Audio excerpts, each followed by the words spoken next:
Hi, we meet again for further discussion on Chapter 8, Transport in Animals and Plants, but this time we will be focusing on transport system in vascular plants. In this video, I will be discussing both parts A and B. I first start off with the explanation on how water and mineral ions are taken up by the root hairs. You are well aware that to keep a plant alive, it has to be watered. But when we water the plant, plants do not take up water through their leaves, since leaves have a protective layer made out of cuticle. Instead, water is absorbed by the roots. In this picture, you can see there are different types of roots. The thicker ones are the older roots, whereas the thinner ones are the younger roots. Now, water uptake and mineral uptake starts from the young roots. Let's look at the reason why. There are three reasons altogether as to why the younger roots are more suitable for water and mineral uptake. The first reason being that the cells in the young root are more permeable since their cell wall do not have suberin as a thickening agent. Second reason is because the young roots have a larger surface area since the epidermis of the young roots have root hair. Finally, we find the epidermis cells of the young root have lower water potential. That means they contain more minerals. The reason why they can have more minerals is because the plasma membrane of the epidermal cells have transmembrane proteins necessary to carry out facilitated diffusion as well as active transport. And we find the epidermis cells also have a high density of mitochondria to help generate ATP necessary for active transport of the minerals. So that is why we find the cells here are rich in minerals, causing lower water potential. Before we can start explaining how minerals and water are absorbed by the root, we need to recognize cells that make up the root. This is the cross section of the root. Let's focus on 1/4 here. So this area here is where the soil is present, and you see the soil particles are covered by water in blue and minerals in pink. The first layer of cells that are in contact with the soil are the epidermis cells. And you can see some of the epidermis cells here have been modified to have root hairs. As mentioned earlier, the presence of the root hair will enable the root to increase its surface area. Behind this layer of epidermis, you see the larger cells. They make up the cortex of the root. On the inner border of the cortex, we have the endodermis. Now, endodermis is special because you can see these red lines here. They are the Casparian strip. The Casparian strip are suberin, that make the walls of the endodermis to become impermeable to water. Behind the Casparian strip, you have the xylem that will transport water and minerals up the plant. So now we recognize the cells that make up the root. I start my explanation with how root takes up minerals from the soil into the root hair. So you can see originally the soil will have high concentration of minerals and the root hair will have low concentration of minerals. So the mineral will actually be transported by facilitated diffusion from the high concentration in the soil to the low concentration in the root hair, where the diffusion occurs down the concentration gradient.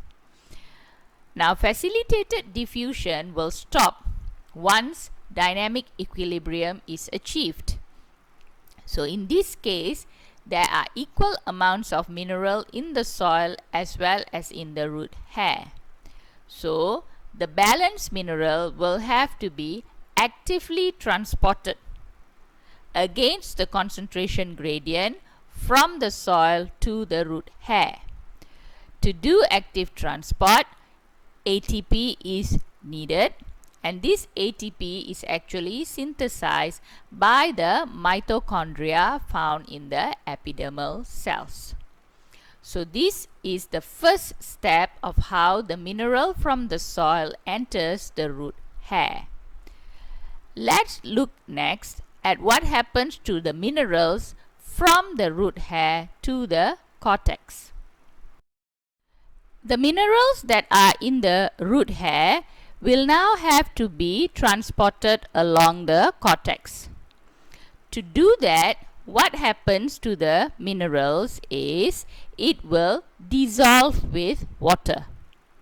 So here I change the color of my minerals to blue to show you that the minerals have dissolved in water. So as water travels along the cortex, the minerals will follow. Now, water uses 3 different pathways to travel, which I will explain in detail when discussing water uptake. The 3 pathways are known as the apoplast pathway, symplast pathway, and the vacuolar pathway. Now, I'll show you an animation showing the 3 different pathways. Let's see if you can detect the differences. This is the apoplast pathway. This is the symplast pathway. And this is the vacuolar pathway. Okay, I'm quite sure you would have not been able to identify the difference. Don't worry, I will explain it to you when we discuss water uptake. So now the minerals have arrived at the endodermis. At the endodermis, the minerals will be unable to diffuse any further. The reason is because of the presence of the Casparian strip. So for the minerals to enter the xylem, the endodermis actually have to secrete the minerals. That means the endodermis will have to pump the minerals from the cortex into the xylem. This process is an active process requiring synthesis of ATP by the endodermis cells. So in this way, the minerals can be transported against the concentration gradient into the xylem. So I demonstrate here. You see, once the endodermis cells generate ATP, then the endodermis cells can use a carrier protein to pump these minerals into the xylem. Next, from the bottom of the xylem, these minerals have to move up the stem of the plant to reach the leaves. The minerals will arrive at the base of the stem here by the secretion of the endodermis. But now for the minerals to move up the stem, it uses a passive process known as mass flow. I will explain how mass flow functions when I teach you transport by phloem. Okay. So now you know how mineral ions are taken from the soil by the root hair. My next discussion is how water is taken up from the soil into the root hair, and in this discussion I will talk about water potential. Now in this diagram which I used earlier, I have now added water molecules. So earlier in our discussion, we know that the minerals will originally be transported by facilitated diffusion into the root hair, and after that by active transport. So the root hair will now have high concentration of minerals. So this makes the root cells to have low water potential because the water is still in the soil. But you see, once the root has low water potential, we know that water will begin to diffuse by osmosis from a region with high water potential to a region with low water potential. So that is how water will diffuse into the root hair. Next, we will talk about how water crosses the cortex. As mentioned earlier, water will use the three pathways, that is apoplast, symplast and vacuolar. Let me show you in more detail now. The first pathway is called the apoplast pathway, where water molecule will be transported through cell walls and the intercellular space down the water potential gradient. When water molecule diffuse by osmosis from the soil into the root hair, it causes the epidermis layer to have high water potential gradient. The cortex that has not received water yet will have low water potential. So, water molecules can diffuse down the water potential gradient. Minerals like to follow water using this apoplast pathway because when it crosses through the cell wall will not block the minerals since cell wall is completely permeable. However, we find once the water molecule that is traveling by apoplast pathway arrives at the endodermis, the Casparian strips of the endodermis will start to block both water as well as the minerals. This is because the Casparian strip is made up of suberin, which is impermeable to water, so impermeable to minerals too. So at this stage we find that the water and the minerals will have to reroute using pathway 2.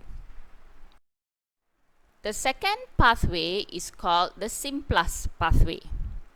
In this pathway, water will be transported along the cytoplasm and crossing through the plasmodesmata and plasma membrane down the water potential gradient.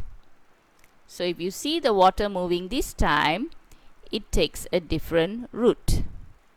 That is more direct. However, it has to cross through these gaps between the cells known as the plasmodesmata, and as it crosses, it will face the plasma membrane. So that is why minerals do not prefer this pathway, because selection will happen. The plasma membrane will choose which minerals can cross and which cannot. The third pathway is called the vacuolar pathway. Here the water travels through the vacuoles. The cortex cells as well as the epidermal cells will have vacuoles, and for water to pass through the vacuoles, it has to cross the plasmodesmata, the plasma membrane, as well as the membrane of the vacuole, which is the tonoplast. The movement of water is still down water potential gradient. This is also another path that is not preferred by minerals, because the minerals will be blocked many times. Once by the plasma membrane and the other by the tonoplast. Now let's sum up the three pathways. I use this diagram here. The cream layer is the cell wall, the green layer the cytoplasm, the blue the vacuole, and this space here the plasmodesmata. The first pathway is the apoplast, where water travels through the cell wall. This is the most easy way of transport because water and the minerals dissolved are not blocked since they never encounter or face the membranes. So minerals are not selected in apoplast. We look at symplast. Symplast is the transport of water along the cytoplasm but through the plasma membrane as well as the plasmodesmata. So in this pathway, the plasma membrane will do selection of minerals. The shortest pathway is the vacuolar pathway, since water will travel through the vacuoles. But to travel through the vacuoles, water and minerals will have to cross the plasma membrane here, the tonoplast here, as well as the plasma membrane in the plasmodesmata. So in the vacuolar pathway, selection of minerals occurs at two places, both plasma membrane and tonoplast. So these are the three ways in which water will travel from the epidermis to the cortex. So in my next video, I will discuss how water from the cortex will travel up the stem of the plant. So until I see you then, goodbye.